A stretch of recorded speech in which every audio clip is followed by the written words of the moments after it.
नमस्कार, मैं हूं नीलू। तो अहमदाबाद प्लेन क्रैश मामले में जो प्राथमिक रिपोर्ट आई उसको लेकर बहुत ज्यादा कंट्रोवर्सी हो रही है।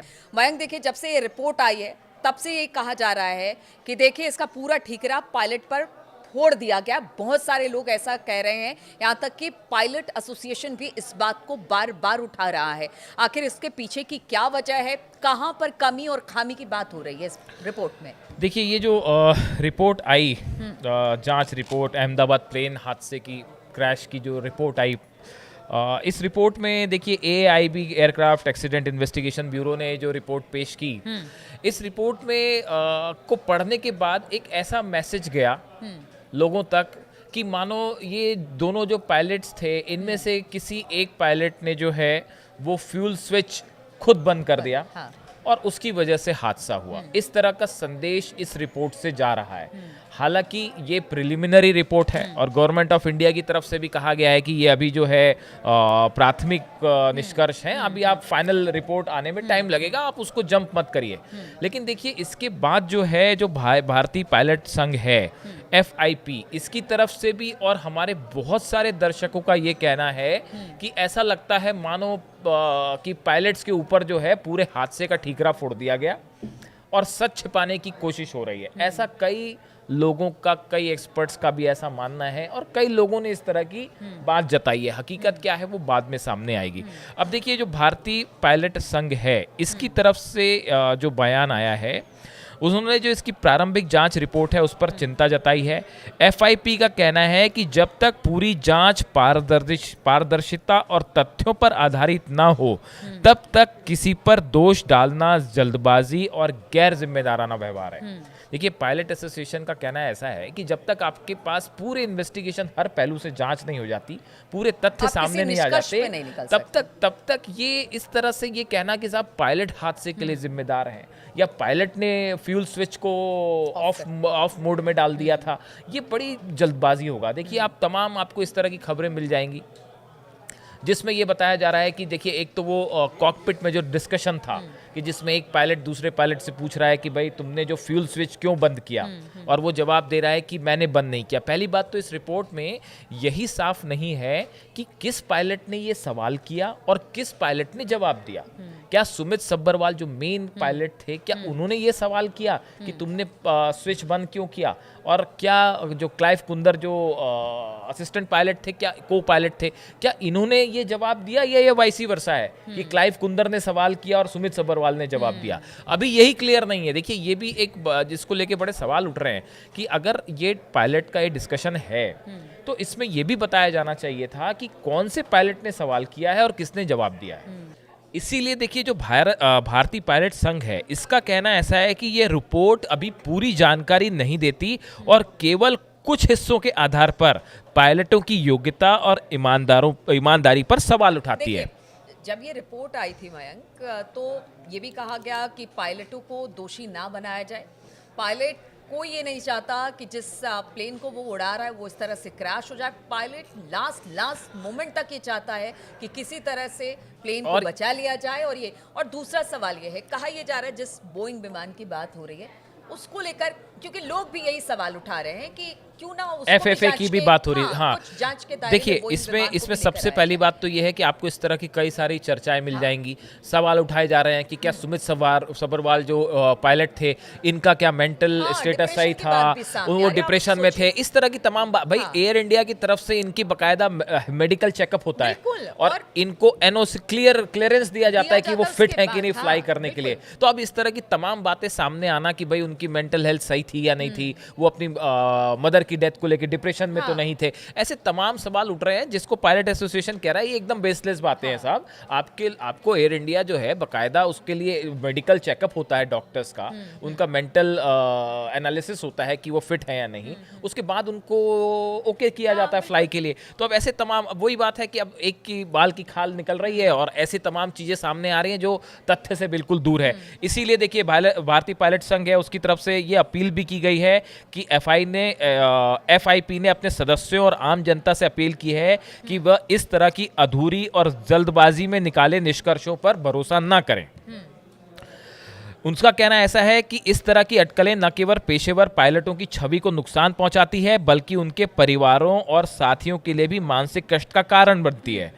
वह विमान के चालक दल और उनके परिवारों के साथ एकजुटता के साथ खड़ा है। भारतीय पायलट संघ है, इन्होंने कहा है, और किसी भी निष्कर्ष पर पहुंचने के लिए निष्पक्ष और सच और तथ्य पर आधारित जांच होनी चाहिए, ये इनका कहना है। देखिए, इसमें जो है बहुत सारे एंगल ऐसे हैं जिनको लेकर अभी जांच पूरी तरह से कंप्लीट नहीं है। हमने पहले भी अपने पिछले वीडियो में बताया था कि अमेरिका की जो फेडरल एविएशन अथॉरिटी है FAA, इन्होंने दिसंबर 2018 में फ्यूल कंट्रोल स्विच को लेकर एक चेतावनी जारी की थी और FAA ने कहा था कि कुछ बोइंग 737 विमानों में फ्यूल कंट्रोल स्विच के लॉकिंग फीचर को निष्क्रिय स्थिति में पाया गया, यानी लॉकिंग फीचर उसका ठीक से काम नहीं कर रहा है। हालांकि इसको मतलब उसने इतना गंभीर नहीं माना था और ऐसा इसको कोई इमरजेंसी करार नहीं दिया था कि तुरंत इसकी जांच की जाए, लेकिन एडवाइजरी तो थी फ्यूल स्विच को लेकर। जब ये इतनी पूरी कंट्रोवर्सी है कि फ्यूल स्विच बंद किया गया या नहीं। भाई, यहाँ पर अगर 250 से ज्यादा लोग की डेथ हो गई, आप इसको इतने हल्के में तो नहीं ले सकते। बिल्कुल। अब देखिए, इसमें जो है जो रन से कट ऑफ मोड पर फ्यूल स्विच का जाना है, पहली बात तो ये है कि ये स्विच ऐसी चीज होती है जो आप हाथ लगने से ऑन हो जाएगी और हाथ लगने से ऑफ हो जाएगी, ऐसा नहीं होता। आप लोगों ने कई वीडियो देखे होंगे, इस स्विच को पहले ऊपर उठाया जाता है, फिर आगे किया जाता है, और उसके बाद आप उसको सिर्फ ऐसे पीछे करने की कोशिश करेंगे तो हाथ लगने से नहीं हो जाएगा। उसको बकायदा लीवर को ऐसे ऊपर उठाया जाता है और फिर पीछे किया जाएगा, तब वो कट ऑफ होगा। आप उसको उठा के आगे करेंगे तो वो ऑन होगा। यानी ये ऐसी चीज़ तो निष्कर्ष पॉइंट नंबर 1, ये ऐसा हादसा तो नहीं था कि धोखे से हाथ लग गया और वो बंद हो गया। भाई, कोई घर के पंखे का बटन थोड़ी ना है कि आपका हाथ लग जाएगा और बंद हो जाएगा। तो बात नंबर 1, ये धोखे से नहीं हुआ। कहते हैं कि उड़ान भरने से पहले हर चीज को रीचेक किया जाता है, रीचेक होता है, कुछ बिल्कुल दुरुस्त है, तब जाकर अब ऐसे हालात में सवाल ये है कि ये स्विच रन से कट ऑफ मोड कैसे गया। जो बात निकल के आ रही है, पायलट्स पे जो सवाल उठ रहे हैं, आप देखिए, पायलट जो है, आप एक और गौर करने वाली बात है जिसकी बहुत ज़्यादा चर्चा हो रही है। मान लीजिए कि आप सुसाइड करने जा रहे हैं, या ऐसी घटना है कि कोई पायलट ये चाह रहा है कि वो प्लेन को क्रैश करवा दे। उससे जब ये सवाल पूछा गया कि भाई तुमने इसका स्विच जो है वो बंद क्यों किया, तो उसको मना करने की क्या जरूरत थी। भाई, आप अगर सुसाइड करने ही जा रहे हैं तो या तो वो खामोश रहते, अगर मान लेते हैं तो, कि भाई आप जवाब ही नहीं देता वो पायलट, जो दूसरा पायलट है जिसने स्विच बंद किया होगा, या कह देता हाँ मैंने बंद कर दिया। ये भी संभावना। आपको ऐसे में जो कॉकपिट वॉइस है, उस वॉइस का भी एनालिसिस होता है कि जो पायलट पूछ रहा है उसकी आवाज में कितनी एंजाइटी है, जवाब देने वाला पायलट के उसमें क्या एंजाइटी थी। प्राथमिक रिपोर्ट कुछ सेकंड के कुछ सेकंड के अंदर का ये पूरा खेल है। 30 से 35 सेकंड के अंदर ये पूरा प्रोसेस हो जाता है, जिसमें डिस्कशन भी हो गया कि तुमने बंद क्यों किया, और उसने कहा मैंने बंद नहीं किया, और स्विच को फिर से देखिए बंद करके फिर ऑन करने की कोशिश की गई, जिसमें एक इंजन रिवाइव होता है, पूरी तरह नहीं हो पाया, दूसरा नहीं हो पाया और प्लेन क्रैश हो गया। तो ये सब कुछ इतना जल्दी हुआ कि इस आधार पे सिर्फ, अच्छा देखिए, रिपोर्ट में भी कुछ एक्सपर्ट्स ये भी कह रहे हैं, हैरानी जता रहे हैं, जो पायलट एसोसिएशन है ये भी ये कह रहा है कि जो रिपोर्ट में हिस्सा आया है पायलट के डिस्कशन का, वो बड़ा छोटा सा हिस्सा आया है। पूरा कंप्लीट डिस्कशन अगर आप प्लेन के रनवे से आने के पहले से लेके आखिरी तक का पूरा डिस्कशन अगर आप बताएं, और इसीलिए लोग कह रहे हैं कि क्यों ना उस वॉइस रिकॉर्डर को पब्लिक किया जाए, उसकी जितनी जानकारी है, क्या पूरी उस प्लेन के टेक ऑफ करने का, जीरो से जब हैंगर से प्लेन बाहर आता है और वहां से टेक ऑफ करता है, उसके हादसे के बीच का जो भी 40-45 मिनट का टाइम होता है, क्या उसकी पूरी डिस्कशन सामने नहीं रखना चाहिए। पब्लिक डोमेन में सिर्फ इतना हिस्सा क्यों बाहर आया कि साहब वो जो है पायलट ने कहा तुमने स्विच ऑफ क्यों किया, और उसने कहा जी मैंने नहीं किया। सिर्फ इतना सा डिस्कशन का हिस्सा क्यों। कई लोगों की ये डिमांड है, पायलट एसोसिएशन की ये डिमांड है कि आप पूरा डिस्कशन जो है कॉकपिट का वॉइस रिकॉर्डर वो बाहर लिख दीजिए। देखिए, इसीलिए जो है जो नागरिक उड्डयन मंत्री हैं किंजरापू राम मोहन नायडू, इन्होंने कहा था कि रिपोर्ट केवल प्रारंभिक निष्कर्षों पर आधारित है और अंतिम रिपोर्ट जारी होने तक किसी को भी निष्कर्ष पर नहीं पहुंचना चाहिए। ये खुद जो है सरकार के मंत्री कह रहे हैं कि आप जल्दबाजी ना करें,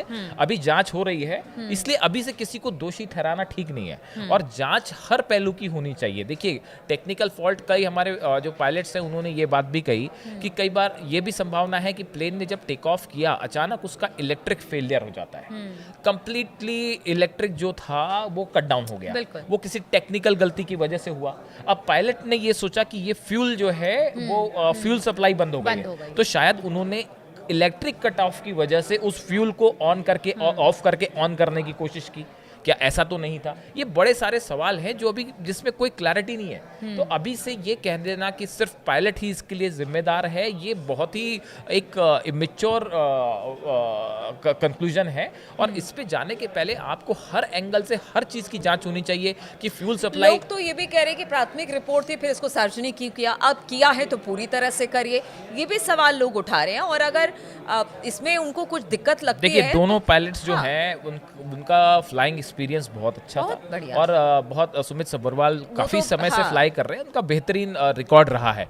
तो ऐसे में जब तक पूरा पुख्ता फैक्ट्स के साथ चीज़ें हाँ। सामने ना आए, तब तक आधी अधूरी बात करना और उससे किसी पे एलिगेशन लगाना। देखिए खबरें आ जाती हैं, उसके बाद एलिगेशंस जब लगते हैं तो एक ऐसा माहौल बनने लगता है कि भाई पायलट ने ही फ्यूल बंद कर दिया, हाँ। स्विच। तो ये अब बहुत सारे लोगों का ये कहना है कि भैया पायलट आके अपनी वकालत तो करेगा नहीं, अपने आप को डिफेंड तो करेंगे नहीं। हालांकि देखिए जिस बोइंग की बात हो रही है, अब कहा जा रहा है 787 787 वो हाँ। अब पूरी तरह से जांच हो गई। अब 1 अगस्त से कह रहे हैं कि फिर से सुचारू तरीके से अब बोइंग जो हाँ। कि रोक दिया गया था बहुत सारे विमान अब फ्लाइट्स को, इसमें जो उनकी है शेड्यूलिंग, देखिए इस हाँ, तरह की अब भी कुल खबरें मिला आ के रही इसकी हैं। फाइनल रिपोर्ट आने में भी काफी टाइम लगेगा। हाँ। शायद साल भर से ज्यादा लग जाए। लेकिन मीनवाइल जो अलग अलग ओपिनियन आ रहे हैं, जिसमें लोगों का बाय एंड लार्ज कहना ये है, बहुत सारे कमेंट्स हमने देखे हमारे वीडियो में, जिनका कहना ऐसा है कि भाई सिर्फ पायलट पर दोष लगा के या पायलट को आरोपी बनाते हुए मर के पूरे मामले से अचानक से बचने की कोशिश नहीं होनी चाहिए।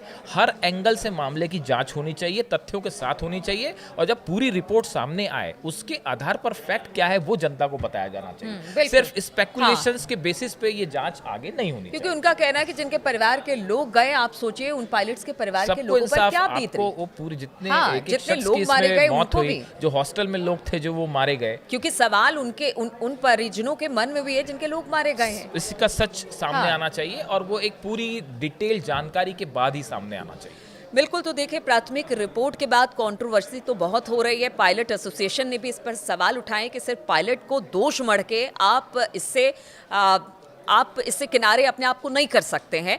उन्होंने ये भी कहा कि जो भी बात हुई है, जिस तरह से पायलट की बात सामने आई, एक लाइन की बात है, लेकिन उस दिन उस समय क्या हुआ था ये पब्लिक डोमेन में आना चाहिए। हालांकि देखिए ये जांच का विषय, अभी तो सिर्फ प्राथमिक रिपोर्ट है और अंतिम रिपोर्ट आना बाकी है। और सरकार का कहना है, या फिर जो उड्डयन मंत्रालय के जो मंत्री हैं उनका भी यही कहना है कि देखिए अभी फाइनल रिपोर्ट आना बाकी है, उसमें बहुत सारे खुलासे हो पाएंगे और तभी पता चल पाएगा कि अहमदाबाद में जो प्लेन क्रैश हुआ उसके पीछे की वजह क्या थी। तो इंतजार करने की जरूरत है।